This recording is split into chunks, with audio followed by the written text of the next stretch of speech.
Hello guys, welcome to Bigg Boss plus Malayalam. ഇത് day 5 season 7 day 5 റിവ്യൂമായിട്ടാണ് ഞാൻ വന്നിരിക്കുന്നത്. So ഇന്നത്തെ മെയിൻ ഹൈലൈറ്റ് എന്ന് പറയുന്നത് ക്യാപ്റ്റൻസി ടാസ്ക്, അതുപോലെ തന്നെ ജയിൽ നോമിനേഷനാണ്. അപ്പം മോർണിംഗ് സ്റ്റാർട്ട് ചെയ്തത് മോർണിംഗ് ഡാൻസ് ആണ്. ഒരു മധുരക്കിനാവിൻ ആ പാട്ടൊക്കെ പാടിക്കൊണ്ടാണ് മോർണിംഗ് ഡാൻസ് കളിച്ചുകൊണ്ടാണ് അവർ സ്റ്റാർട്ട് ചെയ്തത്. അത് കഴിഞ്ഞിട്ട് കാണിക്കുന്നത് രേണുസുതിയുടെ ഒരു സെഗ്മെൻ്റാണ്. പുള്ളിക്കാരി ഇങ്ങനെ കരഞ്ഞുകൊണ്ടിരിക്കുന്നു. എൻ്റെ കരച്ചിൽ കാണാൻ ആരും ഈ വീട്ടിലില്ല, എൻ്റെ മോനെ മിസ് ചെയ്യുന്നു, കിച്ചുവിനെ മിസ് ചെയ്യുന്നു എന്നൊക്കെ പറഞ്ഞിട്ട് പുള്ളിക്കാരി ഇരുന്ന് കരയുന്നതാണ്. അത് പുള്ളിക്കാരിയുടെ ഒരു സ്ട്രാറ്റജി ആണെന്നാണ്, കരച്ചിലാണ് പുള്ളിക്കാരിയുടെ ഒരു സ്ട്രാറ്റജി എന്നാണ് എൻ്റെ ഒരു ഇത്. പക്ഷേ അത് അതിന് അത്രയും സ്ക്രീൻ സ്പേസ് കിട്ടുന്നില്ല. പിന്നെ മോനെ മിസ് ചെയ്യുന്നുണ്ടായിരിക്കും, അത് ഒരമ്മയുടെ ഒരു വിഷമം ഉണ്ടായിരിക്കാം. പക്ഷേ അതിൻ്റെ കൂടുതൽ പുള്ളിക്കാരിയുടെ ഒരു മെയിൻ സ്ട്രാറ്റജി എന്ന് പറയുന്നത് ഈ കരച്ചിൽ തന്നെയാണെന്നാണ് എൻ്റെ ഒരു അഭിപ്രായം. അത് കഴിഞ്ഞിട്ട് പിന്നെ കാണിക്കുന്നത് നമ്മുടെ രേണു അനീഷും കൂടെ തമ്മിലുള്ള ഒരു ക്ലാഷാണ്. രേണു ആണ് ആ സമയത്ത് എന്തോ കണ്ണടച്ച് കിടക്കുകയോ മറ്റോ ചെയ്തു. അപ്പോൾ അനീഷ് അത് കണ്ടിട്ട് പറഞ്ഞു എന്ത് പറ്റില്ല, ഉറങ്ങുമായിരുന്നു, കണ്ണടച്ച് കിടക്കുന്ന ഞാൻ കണ്ടു. അപ്പം പുള്ളിക്കാരി പറഞ്ഞു നീ കണ്ണടച്ച് കിടക്കുന്നത് കണ്ടില്ല അത്. അപ്പം പുള്ളിക്കാരി പറയുന്നതിന് പട്ടി കുറച്ചില്ലല്ലോ. അപ്പം നെവിൻ സൈഡിൽ കൂടെ പോയ നെവിൻ പട്ടി കുറയ്ക്കാതിരിക്കാനാണ് നിങ്ങളെ കൊണ്ട് കുരപ്പിക്കുന്നത്. അനീഷിനെ കൊണ്ട് കുരപ്പിക്കുന്നത് നെവിൻ്റെ തഗ് ഡയലോഗൊക്കെയാണ്. പിന്നെ അത് പറഞ്ഞ് ഒന്ന് രണ്ട് പറഞ്ഞ് അവരങ്ങോട്ടും ഇങ്ങോട്ടും അടിക്കുന്നു. അതിൻ്റെ ഇടയ്ക്ക് ആരാണ് സുധി എന്നൊക്കെ അനീഷ് ചോദിക്കുന്നുണ്ട്. അപ്പോൾ ഈ സുധിനെ ആർക്കും അറിയത്തില്ല എന്നൊക്കെ പറഞ്ഞിട്ട് അനുവൊക്കെ ചോദിക്കുന്നുണ്ട്. ആ ഒരു ക്ലാഷ് അങ്ങനെ അങ്ങ് പോയി.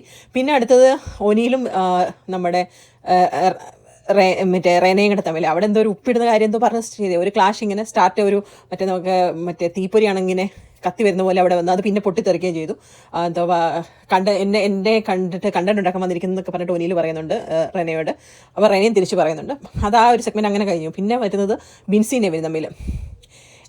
നെവിൻ പറയാം, ബിൻസിക്ക് എന്നോട് എന്നോ പ്രശ്നമുണ്ടെന്ന് എനിക്ക് തോന്നുന്നുണ്ട്. നിനക്ക് എന്താ വേണ്ടുന്നത്? എൻ്റെ സൗന്ദര്യം മുടിയിലാണ്, നിനക്ക് വേണമെന്നുണ്ടെങ്കിൽ ഞാൻ ഈ മുടിയും വെട്ടിത്തരാം എന്നൊക്കെ പറഞ്ഞിട്ട് നെവിൻ എന്തൊക്കെയോ പറഞ്ഞിട്ട് പോകുന്നുണ്ട്. പിന്നെ അടുത്തത് ലിവിങ് റൂമിൽ എല്ലാവരും കൂടെ ഇരിക്കുന്നതാണ് കാണിക്കുന്നത്. പിന്നെ അന്നേരം ബിഗ് ബോസ് പറയുന്നുണ്ട്, ഇന്നലെ ആരോ പറഞ്ഞുണ്ട് വസ്ത്രമെല്ലാം ഇട്ടിട്ട് പട്ടിണി കിടക്കുന്നതിനേക്കാളും നല്ലത് ഉള്ള വസ്ത്രം ഇട്ടിട്ട് പട്ടിണി ഇല്ലാതെ കിടക്കുന്ന ആര് പിന്നെ തലേദിവസം കണ്ട് ഈ ഒരു ഡയലോഗ് അടിച്ചിട്ടുണ്ട്. അത് കോട്ട് ചെയ്തിട്ടാണ് ബിഗ് ബോസ് പറയുന്നത്. എന്നിട്ട് പറഞ്ഞു നിങ്ങൾക്കാണെന്നുണ്ടെങ്കിൽ ഫുഡ് ഐറ്റംസ് വേണ്ടേ? അപ്പോൾ അക്ബറിനെ എഴുന്നേപ്പിച്ച് ചേർന്നു. അക്ബറാണല്ലോ പണിപ്പുരയിൽ പോകേണ്ടത്. അപ്പം അക്ബറിനോട് ചോദിക്കുന്നത് എന്താ ഇന്നത്തെ എടുക്കാൻ തീരുമാനിച്ചത്? അപ്പോൾ ഫുഡ് ഐറ്റംസ് ആണ് ഫോക്കസ് എന്ന് പുള്ളിക്കാരൻ പറയുന്നു. അപ്പം ബിഗ് ബോസ് പറയുന്നത് ഇടിമിന്നൽ കണ്ണലടിച്ച് കഴിഞ്ഞാൽ പ്രശ്നമുണ്ടോ എന്ന്. അപ്പം അന്നേരം അക്ബർ ചോദിക്കുന്നുണ്ട് പ്രശ്നമുണ്ടെന്ന് പറഞ്ഞു കഴിഞ്ഞാൽ ബിഗ് ബോസ് മാറ്റി തരുമോ? അത് മാറ്റി തരത്തില്ല. പക്ഷേ അപ്പം റൂൾസ് പറയുന്നുണ്ട് 20 സെക്കൻഡ് ടൈമുള്ളൂ, 500 പോയിന്റ്സ് ഉണ്ട്, അതിൽ പോയി സാധനം എടുക്കണം. എന്നിട്ട് അക്ബർ പണിപ്പുരയിലേക്ക് കയറുന്നതാണ്. ഈ ഫ്ലിക്കറിംഗ് ലൈറ്റ് നമ്മളിങ്ങനെ ഇടിമിന്നൽ അടിക്കുന്ന പോലെ ഫ്ലിക്കറിംഗ് ലൈറ്റ്. അപ്പോൾ ഭയങ്കര ബുദ്ധിമുട്ടായിരിക്കും പുള്ളി പെട്ടെന്ന് കിട്ടിയ സാധനമൊക്കെ എടുത്തുകൊണ്ടുവന്ന് പൊറോട്ട, മട്ട, ഷവായോ, ചിക്കൻ നൂഡിൽസ് ഏതാണ്ടൊക്കെ ഇപ്പോൾ പോയിന്റിനേക്കാളും കുറച്ചും കൂടെ എക്സീഡ് ചെയ്ത്. അപ്പോൾ അനീഷ് അവിടെ നിന്ന് ഇറിറ്റേറ്റ് ചെയ്യുക, ഇത് ഒന്നും കൊടുക്കില്ല എന്നാണ് എൻ്റെ അഭിപ്രായം. അപ്പോഴത്തെ എല്ലാവരും വീട്ടുകാരെല്ലാം കൂടെ പുള്ളിക്ക് നേരെ, അതായത് നിങ്ങളാണ് ഒരു ക്യാപ്റ്റനായിട്ട് പോലും വീട്ടുകാരുടെ കൂടെ നിൽക്കുന്നില്ല എന്നൊക്കെ പറഞ്ഞിട്ട് അനീഷിൻ്റെ അടുത്ത് എല്ലാവരും കൂടെ ചാടി. അങ്ങനെ അവർക്ക് സാധനം കിട്ടി, എക്സ്ട്രാ ഉള്ള സാധനങ്ങൾ അവർ തിരിച്ചു കൊണ്ട് വെച്ചു.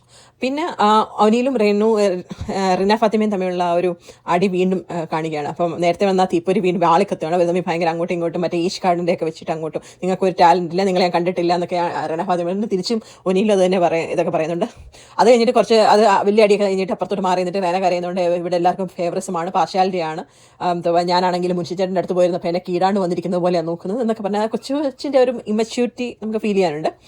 എന്തായാലും ആ ഒരു ഈഷ് കാർഡൊക്കെ എടുത്തിട്ടാണ് റെന അവിടെ കളിച്ചത്. പിന്നെ അടുത്ത് കാണിക്കുന്ന അനുവും ആര്യനും തമ്മിൽ ഒരു ചെറിയ ക്ലാഷ്. എന്നിട്ട് അവർ ചെറിയൊരു എന്തോ കാര്യത്തിനാണ് സ്റ്റാർട്ട് ചെയ്തത്. പിന്നെ എന്നിട്ട് ആര്യനാണെങ്കിൽ റിംഗ് ഫിംഗർ പൊക്കി കാണിച്ച് അത് പിന്നെ അനു കുറച്ച് കഴിയുമ്പോൾ അത് പറഞ്ഞിട്ട് അവർ തമ്മിൽ കുറച്ച് തല്ലൊക്കെ ആയി. പിന്നെ അനു പോയി പൊട്ടി കരയുന്നുണ്ട്. അനു മറ്റേ നമ്മുടെ ഷമ്മി ഹീറോ എന്ന് പറയുന്ന പോലെ നമ്മുടെ ഫഹദ് നിൽക്കുന്ന പോലെ ഒരു തൂണി പോയി മറിഞ്ഞ് നിന്നിട്ട് കൊച്ചു പിള്ളേർ കരയുന്ന പോലെയൊക്കെ കരയുന്നുണ്ട്. അടുത്തെന്ന് പറയുന്നത് ക്യാപ്റ്റൻസി ടാസ്ക്കാണ്. അപ്പം ക്യാപ്റ്റൻസി ടാസ്കിന് അർഹരായെന്ന് പറയുന്നത് കഴിഞ്ഞ നമ്മുടെ ഭാഗ്യത്തിൻ്റെ പണപ്പെട്ടിയിലുള്ള ടാസ്കിൽ കോയിൻസ് കിട്ടിയ 8 പേർക്കാണ് മത്സരിക്കാൻ പറ്റുന്നത്. അപ്പം ആരൊക്കെയെന്ന് വെച്ച് കഴിഞ്ഞാൽ അപ്പം എന്നിട്ട് ഓരോരുത്തരും വന്നിട്ട് 2 പേരെ സജസ്റ്റ് ചെയ്യുക. അപ്പോൾ അനീഷ് വന്നിട്ട് ഷാനവാസും റീന ഫാത്തിമയും പറയുന്നു. ഷാരിക വന്നിട്ട് ബിന്നിയെയും അഭിലാഷിനെയായിരുന്നു തോന്നുന്നു. പിന്നെ കലാഭവൻ സരിക വന്നിട്ട് അഭിലാഷിനെയും ബിന്നിയും പറയുന്നു. ബിൻസി വന്നിട്ട് അബിയെയും ബിന്നിയും പറയുന്നു. ബിന്നി വന്നിട്ട് അബിയെ അക്ബറിനെയും പറയുന്നു. അനുമോൾ വന്നിട്ട് ഷാനവാസിനെയും ബിന്നിയും പറയുന്നു. ഒനിയിൽ അഭിലാഷിനെയും ഗിസേലിനെയും പറയുന്നു. രഞ്ജിത്ത് വന്നിട്ട് ബിന്നിയെയും ഷാനവാസിനെയും പറയുന്നു. പിന്നെ അപ്പാനി വന്നിട്ട് ഷാനവാസിനെ അക്ബറിനെ, ആര്യന് അക്ബർ അഭിലാഷ്, അക്ബർ വന്നിട്ട് അഭിലാഷിനെ ഗിസേലിനെ, രേണുസുതി വന്നിട്ട് ബിന്നി അക്ബർ, ആദില നൂറ വന്നിട്ട് ജിസേലും ഷാനവാസ്, ശൈത്യ വന്നിട്ട് അക്ബറും ആര്യനും, റെന ഫാത്തിമ ഷാനവാസ് അഭിലാഷും, നെവിൻ വന്നിട്ട് ജിസേലിനെയും അഭിലാഷും, ജിസേൽ വന്നിട്ട് ഷാനവാസിനെ ആര്യൻ, അഭിലാഷ് വന്നിട്ട് ആര്യൻ അക്ബർ. അങ്ങനെ വോട്ടെടുപ്പിലൂടെ 7 വോട്ട് കിട്ടി ഷാനവാസും ബിന്നി സെക്കൻഡ് സ്ഥാനത്തും 10 വോട്ടോടെ അഭിലാഷ് 1ാം സ്ഥാനത്തും വന്നു. എന്നിട്ട് ഇവർ 3 പേരും തമ്മിലാണ് മത്സരിക്കുന്നത്. അങ്ങനെ അവിടെ ഒരു നോമിനേഷനിൽ തിരഞ്ഞെടുപ്പായിരുന്നു. പിന്നെ കാണിക്കുന്ന അനീഷ് അപ്പാനി, ഇവരെപ്പോഴും കണ്ടു കഴിഞ്ഞാൽ അങ്ങോട്ടും ഇങ്ങോട്ടും കിരിമ്പാൻ പോലെയുണ്ട്. ചുമ്മാ അവിടെ ഒന്ന് പറഞ്ഞ് രണ്ട് പറഞ്ഞ് അങ്ങോട്ടും ഇങ്ങോട്ടും. പിന്നെ സിനിമാക്കാരെയൊക്കെ നീ കലാകാരന്മാരെ ബഹുമാനിക്കാൻ പഠിച്ചിട്ടില്ല എന്നൊക്കെ പറഞ്ഞിട്ട് അപ്പാനി അവിടെ എന്തൊക്കെയോ അവരെ തമ്മിൽ അങ്ങ് അടി ഉണ്ടാവുന്നുണ്ട്. പിന്നെ അടുത്ത് പറയുന്നത് ആദ്യത്തെ ജയിൽ നോമിനേഷൻ. നമ്മുടെ ഫസ്റ്റ് വീക്കെൻഡിൽ ജയിൽ നോമിനേഷനാണ്. അപ്പം ഒരു പോയിന്റ് പോലും ഭാഗ്യത്തിന് പടപ്പെട്ടി ടാസ്ക് കിട്ടാത്ത ആൾക്കാരെയാണ് ജയിൽ നോമിനേഷനിലേക്ക് കൊണ്ടുവരുന്നത്. പക്ഷേ ക്യാപ്റ്റന് അവിടെ ഒരു ട്വിസ്റ്റ് ഉണ്ട്. ക്യാപ്റ്റന് ഒരു പ്രത്യേക അധികാരമുണ്ട്. ഇവർക്ക് എനിക്കൊന്ന് ബിഗ് ബോസിന് അപ്പാനെ എങ്ങനെയും കൊണ്ടുവരണമെന്നുണ്ടായിരുന്നു ജയിലിലേക്ക്. അപ്പോൾ അതിന് പറ്റിയ ആളാണ് അനീഷ് അപ്പാനെ തമ്മിൽ എപ്പോഴും അടിയാണ്. അപ്പോൾ അനീഷിന് സ്പെഷ്യൽ ഒരു പവർ കൊടുക്കുകയാണ്, ഒരാളെ ഡയറക്റ്റ് ജയിൽ നോമിനേഷൻ. ആരെയാ? അനീഷൻ, നമ്മുടെ ശരത്തിന്. അപ്പോൾ അപ്പാനി ശരത്തിനെ ഡയറക്റ്റ് നോമിനേറ്റ് ചെയ്യുന്നു അനീഷ്. പിന്നെ ജയിൽ നോമിനേഷനിൽ വേറെ എല്ലാവരും ബാക്കി വീട്ടുകാർ തിരഞ്ഞെടുത്തത് അനുമോളെയാണ്. അതുപോലെ തന്നെ ക്യാപ്റ്റനെ തിരഞ്ഞെടുക്കാൻ പറ്റത്തില്ലായിരുന്നു. അപ്പോൾ അനുമോളെയാണ്. അപ്പോൾ ശരത്തും അനുമോളുമാണ് ജയിലിൽ പോകുന്നത്. പിന്നെ ഒരു ബിൻസി നെവിനും തമ്മിൽ, അത് ആണെങ്കിൽ ചിലവിലാന്ന് പറഞ്ഞിട്ട് ബിൻസി കിടന്നാലേ മറ്റേ നെവിനാണെങ്കിൽ സൗണ്ട് പോലും ഇല്ല. രണ്ടുപേരും അങ്ങോട്ടും ഇങ്ങോട്ടും പറയുന്നുണ്ട്. അപ്പോൾ നീ ആണെങ്കിൽ ഫാഷൻ കൊറിയോഗ്രാഫറാണെന്ന് പറഞ്ഞിട്ട് പേക്കോലം പോലെ നടക്കുവാണെന്നൊക്കെ പറഞ്ഞിട്ട് ബിൻസി എന്തൊക്കെ പറയുന്നത്, തിരിച്ച് പുള്ളി എടി ബോഡി എന്നൊക്കെ പറഞ്ഞിട്ട് നെവിനും പറയുന്നുണ്ട്.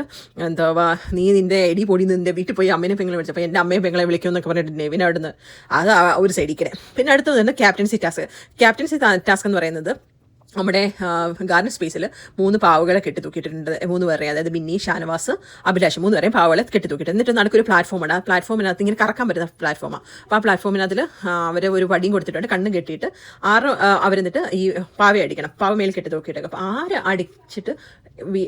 ആരടിച്ചാലും ഇങ്ങനെ കറങ്ങിക്കൊണ്ടിരിക്കുകയാണ്, അല്ലെങ്കിൽ 3 അവിടെ ഉണ്ട്. അപ്പോൾ അതിനകത്തിൽ ഫസ്റ്റ് വീഴുന്ന പാവ, അത് ആരടിച്ചിട്ട് വീണാലും ആ വീണ പാവയുടെ മുഖമുള്ള ആരാണോ അയാളായിരിക്കും ക്യാപ്റ്റന്. അങ്ങനെ ആ ഒരു ടാസ്കിൽ ഷാനവാസിനാണ് ഫസ്റ്റ് അടിച്ചത്. ഷാനവാസിൻ്റെ തന്നെ അടിച്ചിട്ടിട്ട് ഷാനവാസ് അങ്ങനെ ക്യാപ്റ്റനായി. സെക്കൻഡ് അബി അടിച്ചിട്ടു.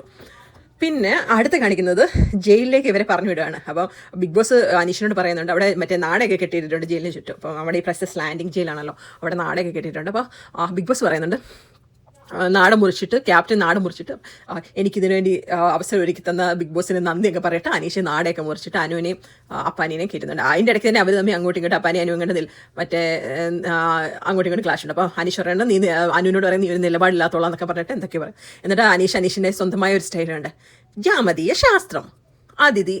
അതായത് വന്നിരിക്കുന്ന ലെറ്റർ വായിക്കുകയാണ്. അപ്പോൾ എന്താണെന്ന് വെച്ച് കഴിഞ്ഞാൽ ഇവർ ബിഗ് ബോസ് പറയുന്നത്, എനിക്ക് കുറച്ച് അതിഥികളുണ്ട്, അതിനുവേണ്ടി നിങ്ങൾ ചപ്പാത്തി ഉണ്ടാക്കി കൊടുക്കണം. ചപ്പാത്തി എന്ന് പറയുന്നത് ചതുരം, വൃത്തം, ത്രികോണം എന്നീ ആകൃതിയിലുള്ളതായിരിക്കണം എന്തുവാ ഈ ചപ്പാത്തി. അപ്പോൾ ഇവർക്ക് ഇതൊരു സ്പെഷ്യൽ നിബന്ധനകൾ. അപ്പോൾ ഇത് കറക്റ്റായിട്ട് ഇവർ ചെയ്തില്ല എന്നുണ്ടെങ്കിൽ ഇവർ ഭയങ്കര കണിശക്കാരാണ് ഈ അതിഥികൾ.